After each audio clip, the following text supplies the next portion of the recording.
Good morning and good afternoon, everyone. I'm here with Caitlin Hall, who is brand and social manager for Coast Capital. Thanks for being with me today. Yeah, no worries. Thanks, guys, for having me. It's great to chat with you today. We're going to talk about planning for social media communications. Before we do get started, can you just, Caitlin, maybe just tell us a little bit about like what your job is and who is Coast Capital? Yeah, you bet. So as Jarrett said, I'm the brand and social manager at Coast Capital. So what that means is that I am responsible for the social media strategy for all of Coast Capital.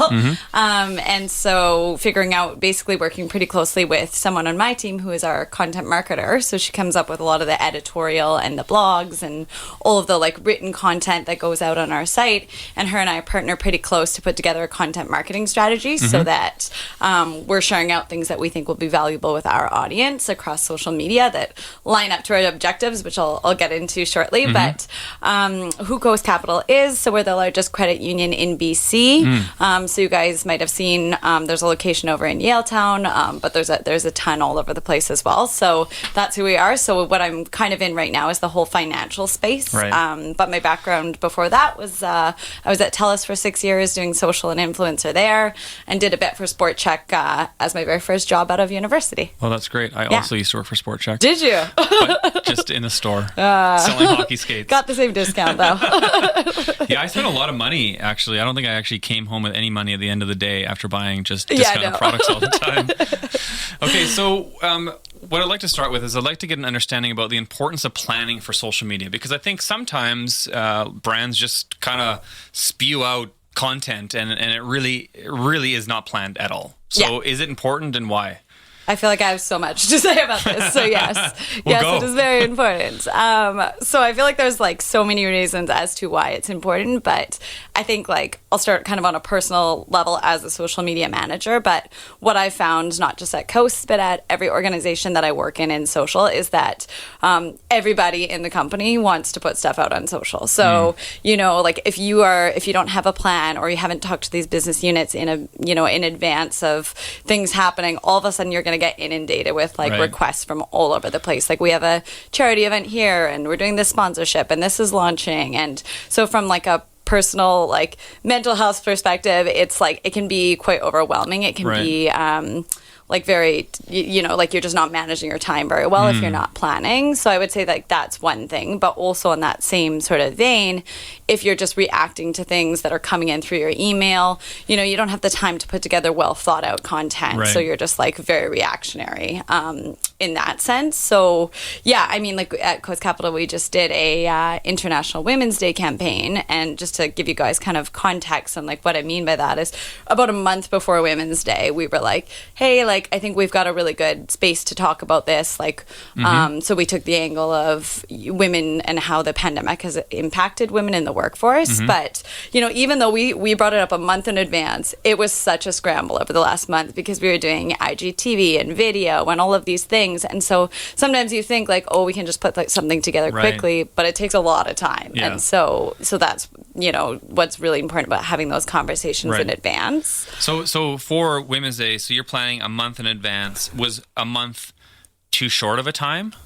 For that, yes, because it was like a bigger, like we got it done and it's out there and go check it out. But because it was like a bigger production thing, yes. But what we try to do, and so where I was going with this is that we try to plan one full quarter in advance on social. So like what we do with that is like you're looking at sort of a quarter in advance, so about 3 months in advance. You're going to look at more of the macro things. So you still need to be reactionary, which I'll touch on, but you need to look at about a quarter in advance, say like, okay, what is our business trying to achieve next quarter? So, you know, because also you want to make sure that what you're doing isn't just putting out everything and anything. You want it to be like advancing the business in the direction that it wants to go. So we'll look at like what our business objectives are, and then we'll look at like what's happening in the world as well. So for example, we're just looking into the summer right now, and we're like, okay, maybe, fingers crossed, we're in a world where, you know, we're coming out of lockdowns. And so for like our business clients, what does that mean for them? What do they care about? For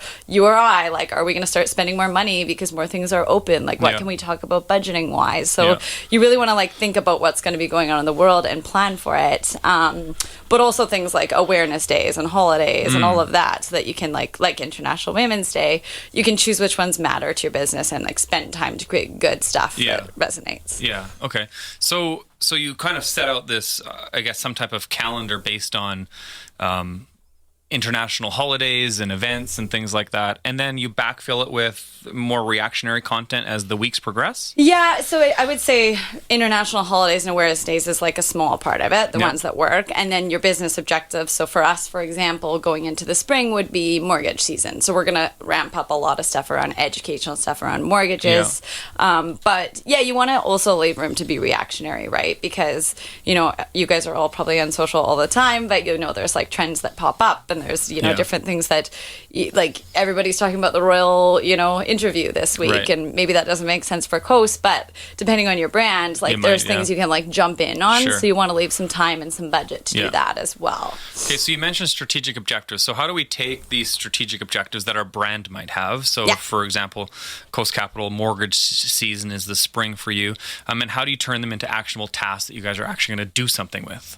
Yeah, so good question. I think what I would say is like on the content side. So for me, just to be clear, there's sort of two different fields in social media. There's like performance, like ads.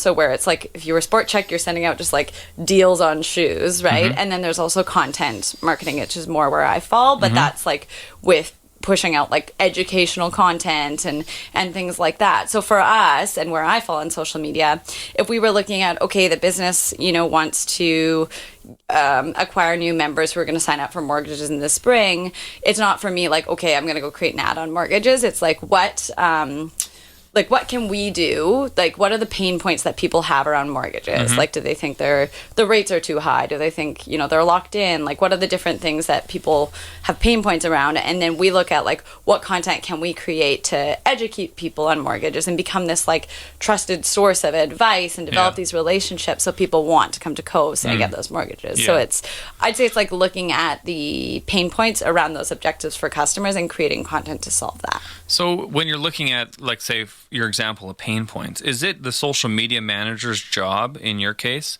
to find these pain points, or are you going to be consulting with the mortgage department, for example, to find out, hey, we want to do a campaign on mortgages, like what are some things that you'd like to see, or is this on you? No, it's not on me. So good question.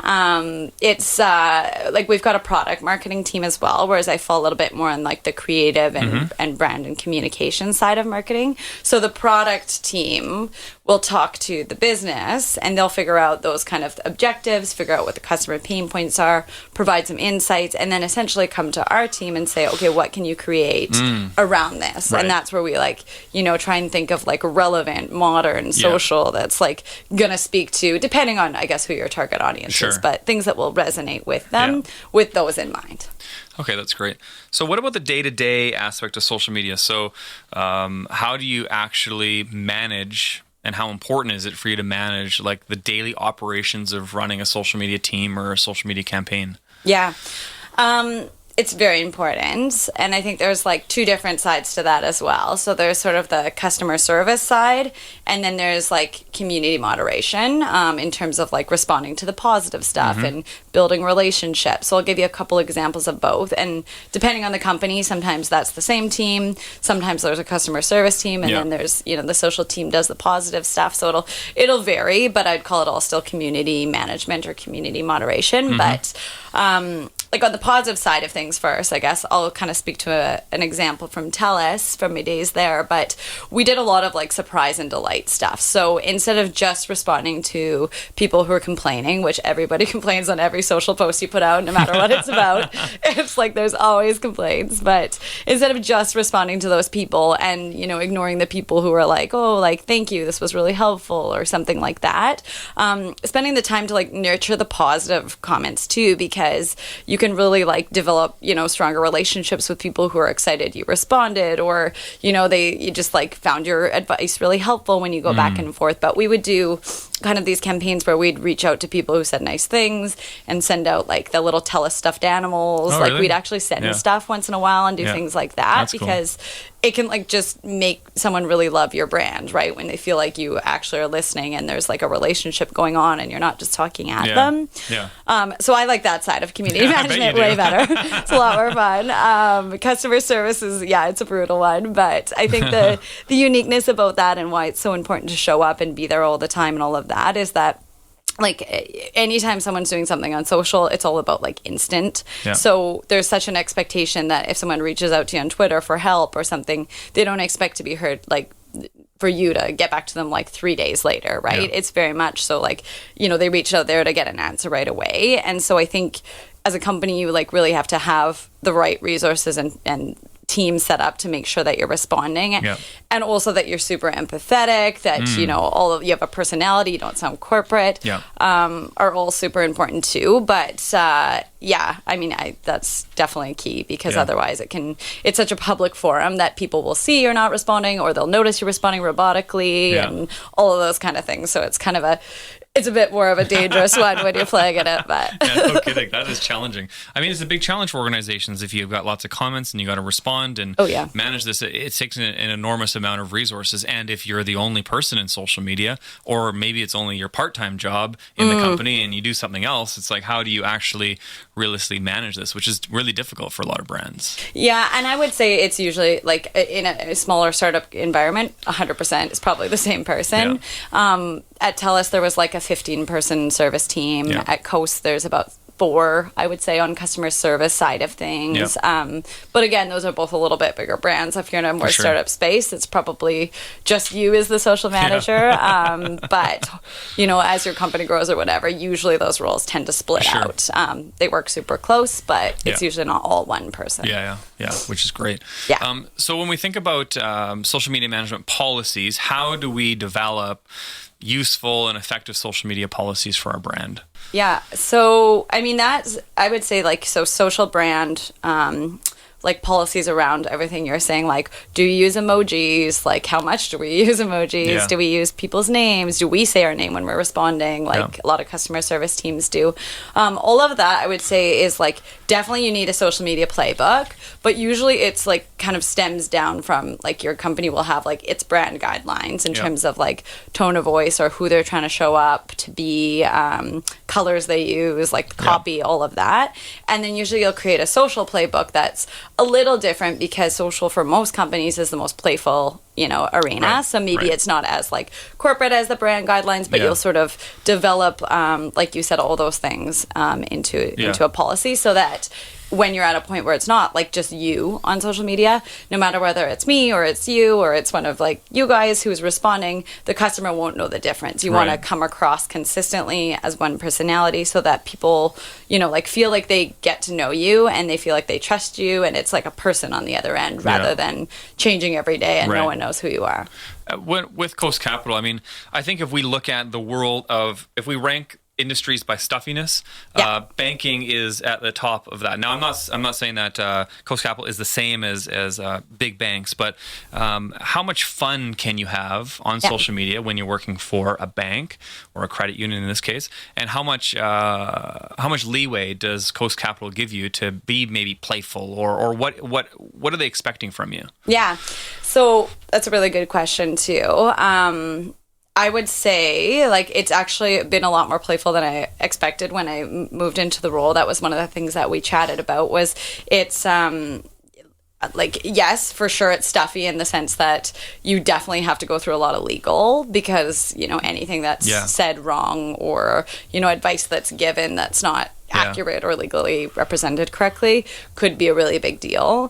But there are so many brands that are doing really cool stuff in finance because if you think about it and you try and make it a sexy topic, like personal finance is actually like there's a lot that you can do and that's like especially on that content side. But if you look at brands like Wealthsimple or Monzo does really cool stuff like money diaries where people write in like confessions on what they've spent money on and then they like give advice back. Oh, wow. And so like when you actually start to to think about like playful things you can do, there's some really cool stuff. And, you know, like we just did at Coast Capital last weekend, like a Mythbusters game on like what people know about mortgages. So, you know, like, do you need to save 25% down before getting a mortgage, true or false? And so like playing like games, and we're doing lots of like IGTV and lives where people can ask questions. So maybe it's not as fun as like Wendy's and as sassy, but like that depends on your brand. Like, so that's good. That's really good. Yeah. Excellent. Well, Caitlin, this has been really helpful, a really interesting conversation as well, because I think it's really important for us to understand planning in social media communications, because like we preface this interview with, lots of times it's chaos and there is very little planning put in. And I think that's true because social media is really new for a lot of brands in the whole scheme of business, you know, and a lot of brands are still learning the importance of planning. So this has been a great conversation. Thank you so much. Thanks.